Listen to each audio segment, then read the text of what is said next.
श्रीमद् भागवत गीता दूसरा अध्याय सांख्य योग। संजय बोला, इस प्रकार करुणा से व्याप्त आंसू भरे व्याकुल नेत्रों वाले उस शोकमग्न अर्जुन से मधुसूदन ने यह वचन कहा। श्री भगवान बोले, हे अर्जुन, आर्यों द्वारा असेवित, स्वर्ग प्राप्ति का विरोधी और अपकीर्ति करने वाला यह मोह तुझे इस विषम परिस्थिति में कहां से प्राप्त हुआ? हे पार्थ, तू कायरता को प्राप्त न हो, यह तुझ में योग्य नहीं है। परंतप अर्थात शत्रुओं को तपाने वाले हृदय की तुच्छ दुर्बलता को छोड़कर युद्ध के लिए उठ खड़ा हो।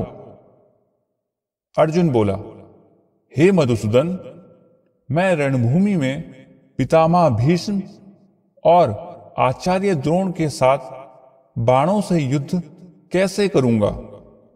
हे अरिसूदन अर्थात शत्रुनाशक, ये दोनों ही पूजनीय हैं। ऐसे महानुभाव गुरुजनों को न मारकर इस संसार में भिक्षान्न भोजन करना भी कल्याणकारक है, क्योंकि गुरुजनों को मारकर भी आखिर इस संसार में मैं रक्त से सने हुए अर्थ और काम रूपी भोगों को ही तो भोगूंगा। फिर हम यह भी तो नहीं जानते कि हमारे लिए श्रेयस्कर क्या है, हम जीतें या वे हमें जीत लें। जिनको मारकर हम जीना भी नहीं चाहते, वे ही धृतराष्ट्र पुत्र सामने खड़े हैं। कायरता के दोष से जिसका स्वभाव ढक गया है और धर्म के विषय में जिसका चित्त मोहग्रस्त हो गया है, वह मैं तुमसे पूछता हूं। जो निश्चित कल्याणकारक बात हो वह मुझे बताओ। मैं तुम्हारा शिष्य हूं। अपनी शरण में आए हुए मुझको तुम उपदेश दो, क्योंकि पृथ्वी पर निष्कंटक समृद्ध राज्य को तथा देवताओं के स्वामित्व को पाकर भी मैं ऐसा कोई उपाय नहीं देखता जो कि मेरी इंद्रियों को सुखाने वाले इस शोक को दूर कर सके। संजय बोला, हे शत्रुतापन धृतराष्ट्र, ऋषिकेश गोविंद से ऐसा कहने के अनंतर गुणाकेश मैं युद्ध नहीं करूंगा ऐसा कहकर मौन हो गया। हे भरतवंशी धृतराष्ट्र, तब दोनों सेनाओं के बीच में विषादमग्न हुए उस अर्जुन से ऋषिकेश ने मानो हंसते हुए यह वचन कहा। श्री भगवान बोले, तू शोक न करने योग्य लोगों के लिए शोक कर रहा है और पंडितों के जैसे वचन कह रहा है।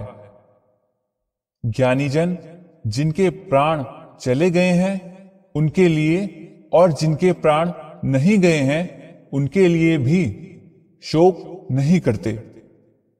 वास्तव में ऐसा नहीं है कि किसी समय मैं नहीं था, तू नहीं था, अथवा ये राजा लोग नहीं थे, और न ऐसा ही है कि इसके आगे हम सब लोग नहीं रहेंगे। किंतु जिस प्रकार देही अर्थात आत्मा की इस देह में कुमार, युवा और वृद्ध अवस्था होती है, उसी प्रकार अन्य शरीर की प्राप्ति भी एक अवस्था ही है।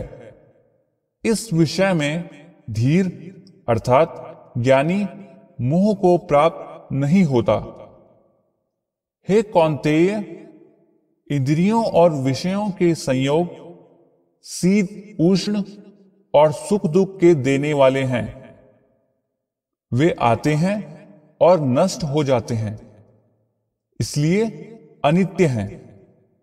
हे भरतवंशी अर्जुन, उन्हें तू सहन कर। हे पुरुष श्रेष्ठ, सुख और दुख को समान मानने वाले जिस धीर पुरुष को ये इंद्रियों के विषय व्याकुल नहीं कर पाते, वह अमृतत्व अर्थात मोक्ष का अधिकारी होता है। असत वस्तु का कभी अस्तित्व नहीं होता और सत वस्तु का कभी अभाव नहीं होता।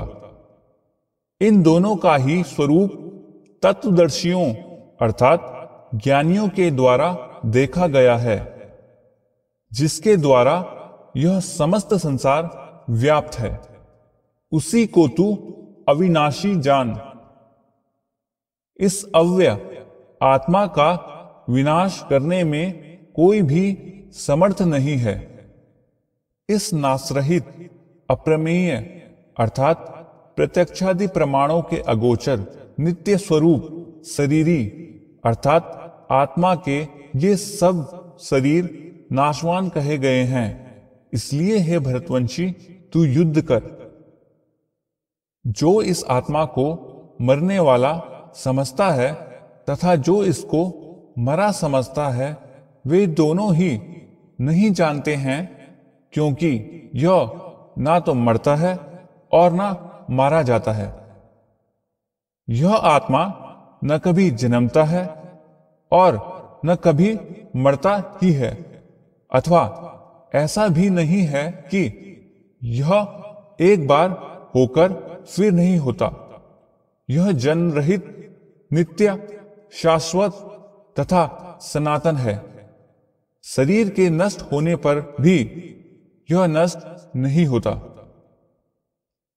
हे पार्थ, जो व्यक्ति इस आत्मा को अविनाशी, नित्य, जन्म रहित और अव्यय जानता है, वह कैसे किसको मरवाए और कैसे किसको मारे।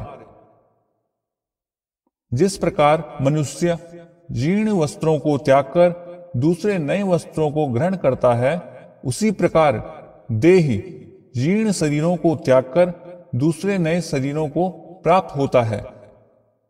इस आत्मा को शस्त्र नहीं काट सकते, इसको अग्नि नहीं जला सकती, इसको जल गीला नहीं कर सकता तथा वायु नहीं सुखा सकती।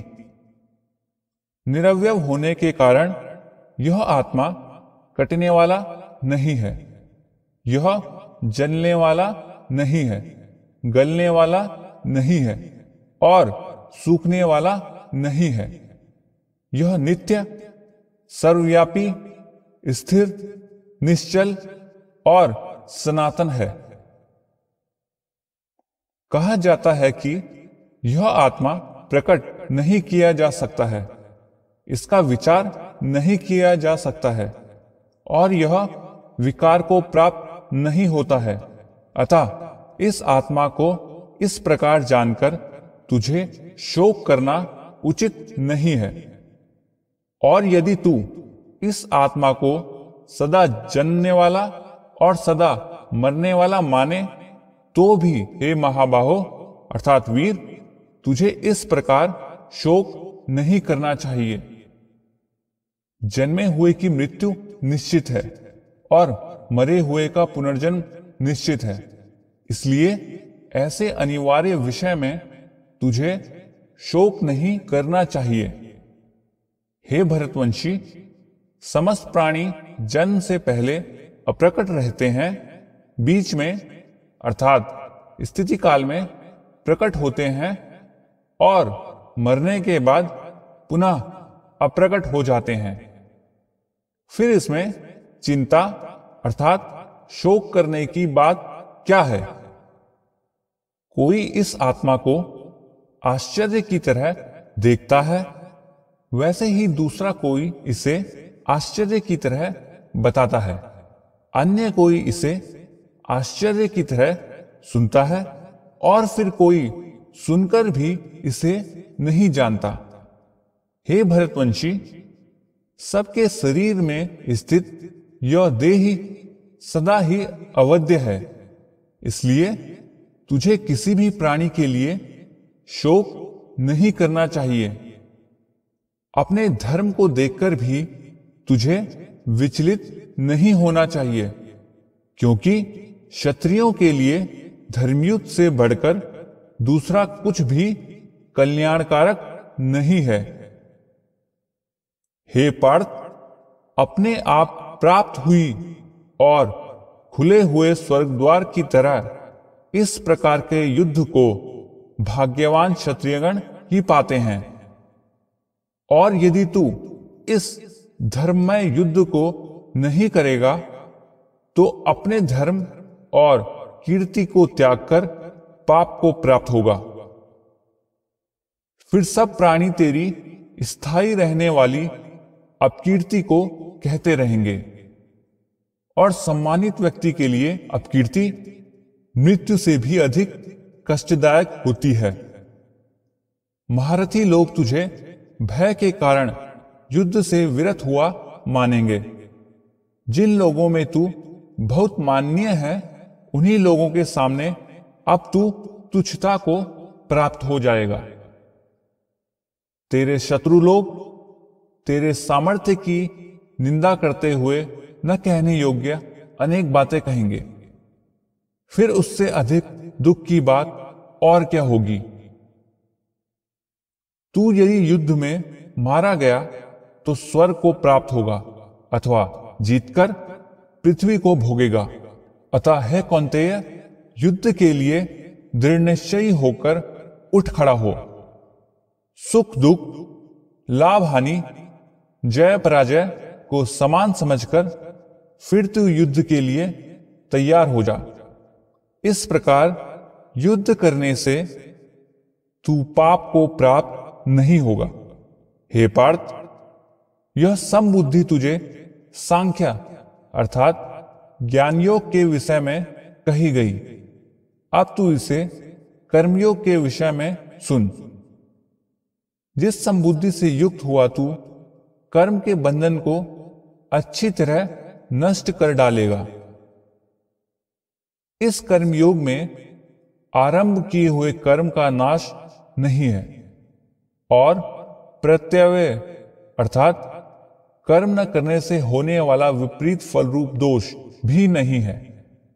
इस कर्मयोग रूप धर्म का थोड़ा भी आचरण जन्म मरण रूप महान भय से रक्षा करता है।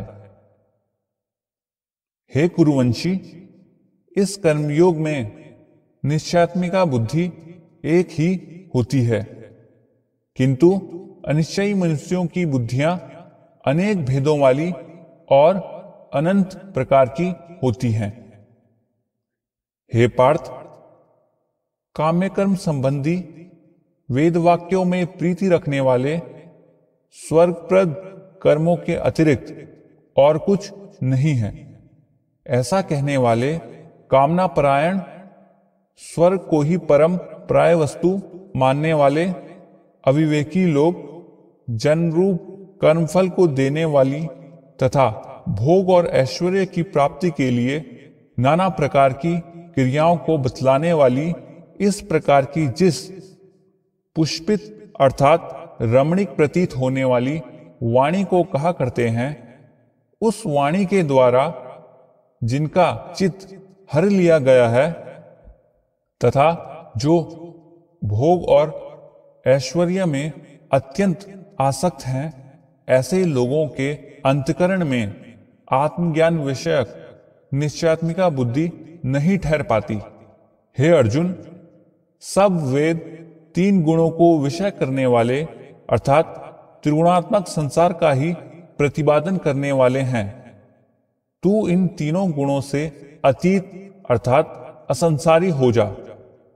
सुख दुखादि द्वंद्वों से रहित नित्य वस्तु में रहने वाला, योग क्षेम रहित अर्थात अप्राप्त वस्तु की प्राप्ति और प्राप्त वस्तु की रक्षा के लिए प्रयत्न करने वाला एवं आत्मवान अर्थात प्रमाद रहित हो जा।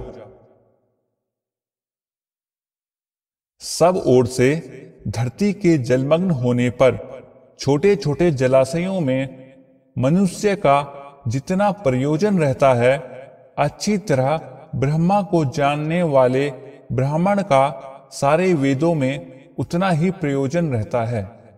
अर्थात जिस प्रकार बड़े जलाशय के प्राप्त हो जाने पर जल के लिए छोटे जलाशयों की आवश्यकता नहीं रह जाती, उसी प्रकार ब्रह्मानंद की प्राप्ति हो जाने पर आनंद के लिए वेदों की आवश्यकता नहीं रह जाती। कर्म में ही तेरा अधिकार है, उसके फल में कभी नहीं।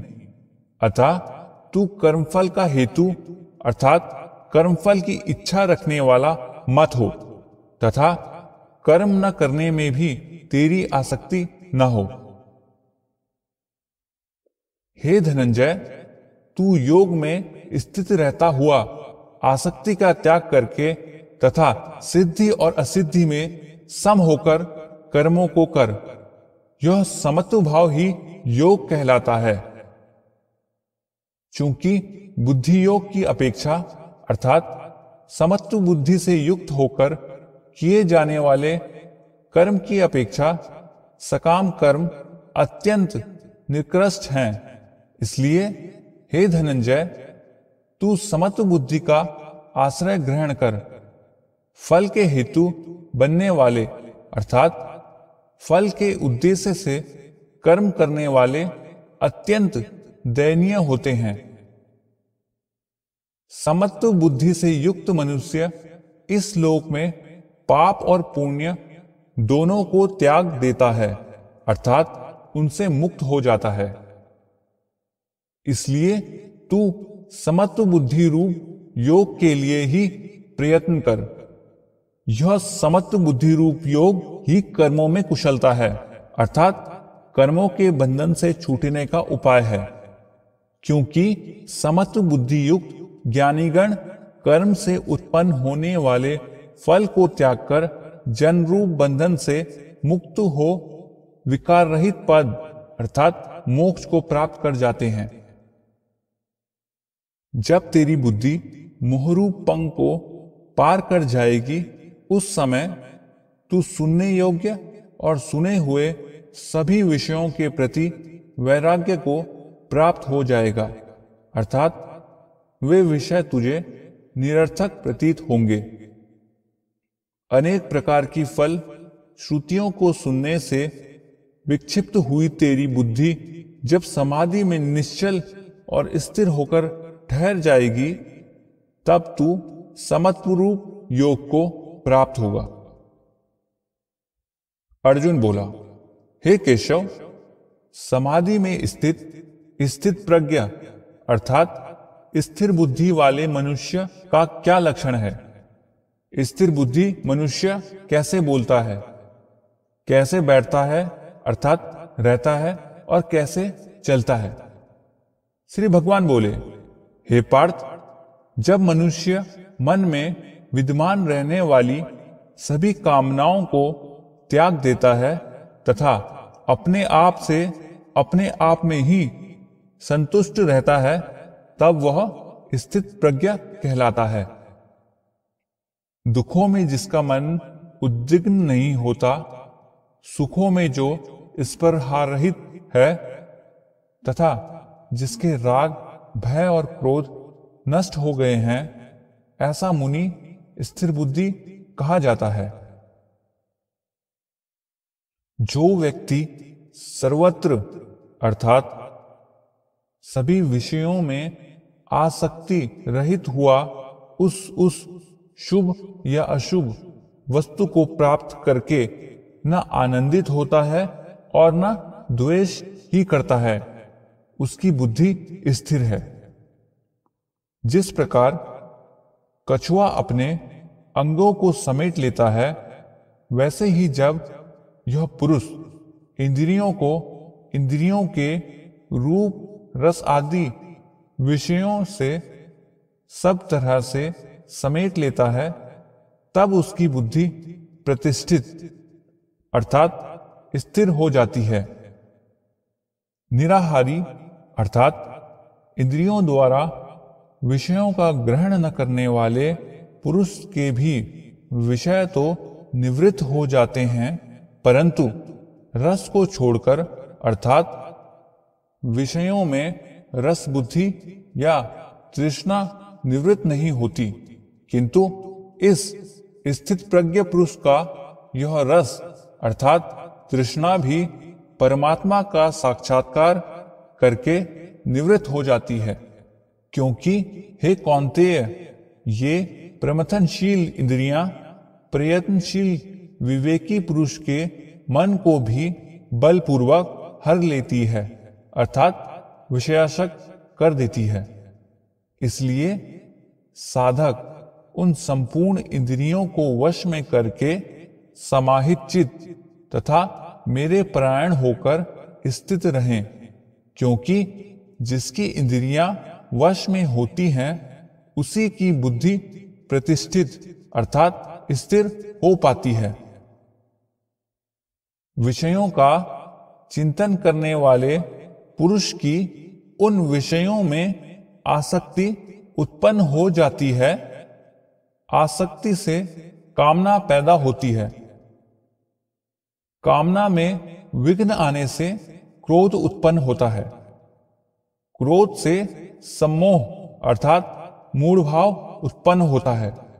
सम्मोह से स्मृति में भ्रम हो जाता है। स्मृति भ्रष्ट हो जाने से विवेक बुद्धि का नाश हो जाता है और बुद्धि के नष्ट हो जाने पर मनुष्य नष्ट हो जाता है, अर्थात पुरुषार्थ के अयोग्य हो जाता है।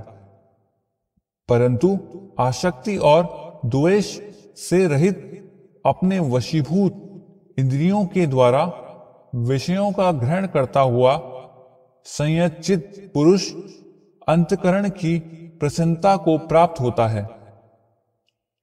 अंतकरण की प्रसन्नता प्राप्त होने पर इस पुरुष के सभी दुखों का नाश हो जाता है।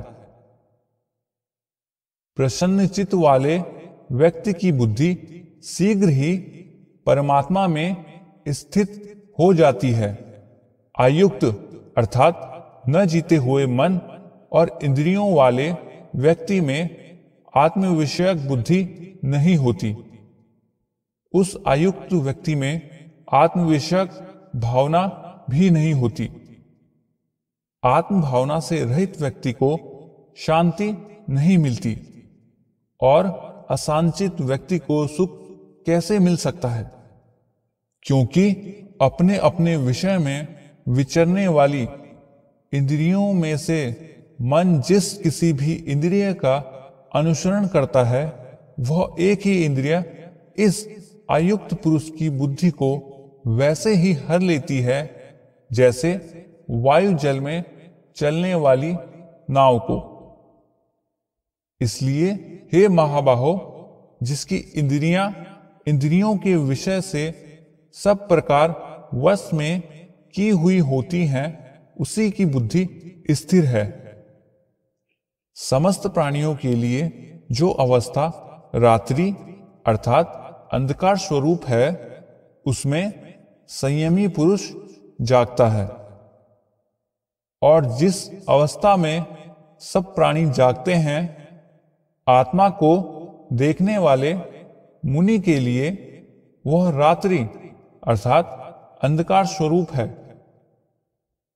जिस प्रकार सब ओर से जल से पूर्ण होते रहने वाले स्थित रूप से अवस्थित समुद्र में विविध नद नदियों के जल उसे विचलित न करते हुए प्रविष्ट हो जाते हैं, उसी प्रकार जिस स्थित प्रज्ञ पुरुष में सब काम्य विषय किसी प्रकार का विकार उत्पन्न न करते हुए ही प्रविष्ट हो जाते हैं, वही परम शांति को प्राप्त होता है, भोगों की कामना करने वाला नहीं।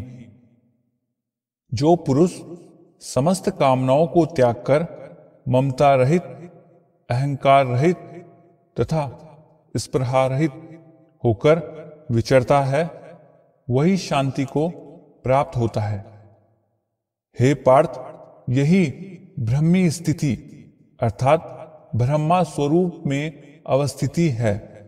इस अवस्था को प्राप्त होकर मनुष्य कभी मोहित नहीं होता।